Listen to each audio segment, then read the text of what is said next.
Hello friends, அனைவருக்கும் வணக்கம். Welcome to கூகுளம் சேனல். இன்றைக்கி என்ன வீடியோ பார்க்க போகிறோம் அப்படின்னா, அடகு நகையை வந்து எப்படியெல்லாம் மீட்கலாம் அப்படிங்கிறது தான் இந்த வீடியோவில் பார்க்க போகிறோம். வீடியோவை ஸ்கிப் பண்ணாமல் முழுசாக பார்த்துட்டு உங்களோட கமெண்ட்ஸை சொல்லுங்கள். நம்ம ரொம்ப நாள் வந்து வீடியோ போடல, கிட்டத்தட்ட வீடியோ போட்டு ஒரு 4 மாதம் ஆயிடுச்சு. சில பல காரணங்களால் என்னால் வீடியோ போட முடியல. இதுக்கப்புறம் கண்டினியூஸாக வந்து வீடியோ வரும்.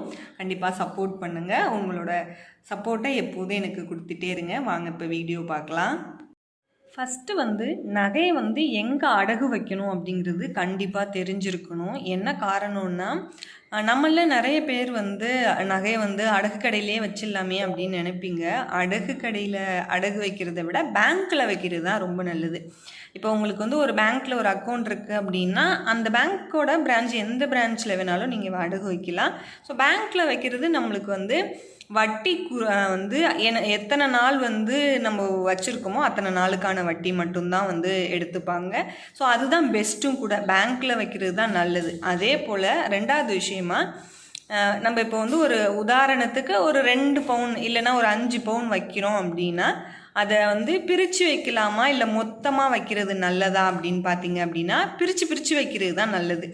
என்ன காரணம் அப்படின்னா, இப்போ உதாரணத்துக்கு ஒரு 50,000 ரூபாய்க்கு ஒரு நகை வச்சுருப்போம், மிச்சம் வந்து ஒரு 1,00,000 ரூபாய்க்கு வச்சுருக்கோம் அப்படின்னா, சின்ன கடனை ஃபஸ்ட்டு வந்து நம்ம கட்டி முடிச்சிட்டோம் அப்படின்னா ஒரு நகையை நம்ம மீட்டு எடுத்துடலாம். அதே போல் பிரித்து வைக்கும்போது நம்மளுக்கும் வந்து கட்டி கொஞ்சம் கொஞ்சமாக கட்டி எடுக்கிறதுக்கு ஈஸியாக இருக்கும். ஒரு பெரிய தொகையாக பார்க்குறதுக்கு பதிலாக சின்னதாக பிரித்து வைக்கும்போது நம்மளுக்கே அது வந்து சீக்கிரம் திருப்பிடலாம் அப்படின்னு ஒரு நம்பிக்கை வரும். ரெண்டாவது விஷயம். மூணாவது விஷயம், இப்போ நம்ம ஒரு 1,00,000 ரூபாய்க்கு வைக்கிறோம் நகை அப்படின்னா, அதை எப்படியெல்லாம் திருப்பலாம், எப்படியெல்லாம் கட்டலாம், கொஞ்சம் கொஞ்சமாக எப்படி கட்டி திருப்பலாம் அப்படிங்கிற ஒரு ஐடியாவும் சொல்கிறேன். இப்போ வந்து உதாரணத்துக்கு ஒரு 50,000 ரூபாய்க்கு நீங்கள் நகை வச்சுருக்கீங்கன்னா, நம்மளோட டார்கெட் வந்து 6 மாதத்துலேருந்து இல்லைன்னா 8 மாதத்துக்குள்ளே திருப்பணும் அப்படிங்கிறதான் நம்மளோட டார்கெட்டு. இந்த 8 மாதத்தில் வந்து நம்ம வந்து எப்படி வந்து இந்த 50,000 ரூபாயை வந்து கட்டி நம்மளோட நகையை எப்படி மீட்கலாம் அப்படிங்கிறத பார்க்க போகிறோம். இப்போ 50,000 ரூபாயை வந்து நான் 8ஆல் டிவைட் பண்ணியிருக்கேன். ஸோ உதாரணத்துக்கு வந்து நம்மளுக்கு வந்து ஒரு 9% வட்டி விகிதம் அப்படின்னா 50,000 ரூபாய்க்கும் வந்து நம்மளுக்கு வருஷத்துக்கு வந்து 4,500 ரூபாய் வந்து வட்டி மட்டுமே வரும். 50,000 8ஆல் டிவைட் பண்ணும்போது அசல் தொகை மட்டும் நம்மளுக்கு வந்து 6,250 ரூபா ஒரு மாதத்துக்கு, ப்ளஸ் இந்த இன்ட்ரெஸ்ட் இந்த 4,500 ரூபா ஒரு வருஷத்துக்கு சொன்னேன் இல்லையா. ஸோ இந்த ஒரு வருஷத்துக்கான இன்ட்ரெஸ்ட்டை வந்து டிவைட் பண்ணி அதை வந்து போட்டிருக்கேன். ஒரு மாதத்துக்கு எவ்வளோன்னு 563 ரூபா ஒரு மாதத்துக்கு, ரெண்டையும் சேர்த்து 6,812 ரூபா வந்து ஒரு மாதத்துக்கு நம்ம கட்டும்போது 8 மாதத்தில் நம்ம வச்சுருக்க நகையை வந்து மீட்டு எடுத்துடலாம். ஸோ இந்த மாதிரி சின்ன டிப்ஸ் எல்லாம் நம்ம வந்து ஃபாலோ பண்ணும்போது நம்மளோட அடகு நகையை சீக்கிரமாக வந்து திருப்ப முடியும். ஒரு பல்கான அமௌண்ட்டுக்கு வச்சுட்டு அதை திருப்ப முடியலையே அப்படின்னு வருத்தப்படுறதை விட்டுட்டு, இந்த மாதிரி என்னென்னலாம் வழிமுறைகளை பயன்படுத்தினா நம்மளோட நகையை நம்ம வந்து மீட்டு எடுக்க முடியும் அப்படிங்கிறத பார்க்கணும். 4வது விஷயமா, இப்போ நம்ம வந்து ஒரு அடகு நகை வச்சுருக்கோம், 50,000 ரூபாய்க்கே வச்சுருக்கோம் அப்படின்னா, கண்டிப்பாக சம்பளத்தில் ஒரு பங்கு வந்து அந்த கோல்டு லோனுக்காக நம்ம ஒதுக்கணும். என்ன காரணம் அப்படின்னா, சேமிப்பு பண்ணுறோம், செலவு பண்ணுறதையும் தாண்டி நம்மளோட இதுவும் வந்து ஒரு கடன் தான். ஸோ அப்படிங்கிறப்ப கோல்டு லோனுக்கும் வந்து நம்ம ஒரு அமௌண்ட்டை வந்து ஒதுக்கணும். இப்போது ஒரு உதாரணத்துக்கு ஒரு பர்சனல் லோன் வாங்கியிருக்கீங்க, இல்லை வேறு ஏதோ ஒரு லோன் வாங்கியிருக்கீங்கன்னா ஆட்டோ டெபிட் ஆகுதுன்னா, அதே மாதிரி கோல்டு லோனும் ஆட்டோ டெபிட் ஆகுதுங்கிற அந்த ஒரு மைண்ட் செட் ஃபிக்ஸ் பண்ணிவிட்டு மாதம் ஒரு அமௌண்ட்டை வந்து கோல்டு லோனுக்காக ஃபிக்ஸ் பண்ணுங்கள். உதாரணத்துக்கு ஒரு 20,000 ரூபாய் வந்து நம்ம சம்பளம் வந்து வாங்குகிறோம் அப்படின்னா, 50,000 ரூபாய் கோல்டு லோன் இருக்குது அப்படின்னா, மாதம் ஒரு 2,000 ரூபாய் வந்து அந்த கோல்டு லோனுக்காக ஒதுக்குறதுக்கு ட்ரை பண்ணுங்கள். இந்த மாதிரியெல்லாம் பண்ணும்போது தான் நம்மளோட கடன் வந்து கொஞ்சம் கொஞ்சமாக குறைய ஆரம்பிக்கும். நம்ம கட்டாமல் மொத்தத்தையும் வந்து முழுசாக கட்டிக்கலாம் அப்படின்னு இருக்கும்போது அது வந்து நம்மளுக்கு வந்து ஒரு பெரிய சுமையாக தெரியும். இந்த மாதிரி சின்ன அமௌண்ட்டாக நம்ம வந்து கட்டும்போது நம்மளோட சுமையும் குறையும், நம்மளோட நகையும் நம்மளால் ஈஸியாக வந்து மீட்க முடியும். கண்டிப்பாக ட்ரை பண்ணி பாருங்கள். இது வந்து ஒரு பெரிய மாற்றத்தை உண்டாக்கும். ஏன்னா நான் வந்து ஃபாலோ பண்ணது தான் வந்து உங்ககிட்ட வந்து ஷேர் பண்ணிகிட்ருக்கேன். என்னால் முடிஞ்ச அமௌண்ட்டை கொஞ்சம் கொஞ்சமாக பே பண்ணும்போது ஒரு குறிப்பிட்ட காலகட்டத்தில் ஓகே இவ்வளோ கட்டியிருக்கோமா அப்படிங்கிற நம்மளுக்குள்ள ஒரு நம்பிக்கை வரும். ஓகே சீக்கிரமாக திருப்பிடலாம் அப்படிங்கிற நம்பிக்கை வரும். ட்ரை பண்ணி பாருங்கள்.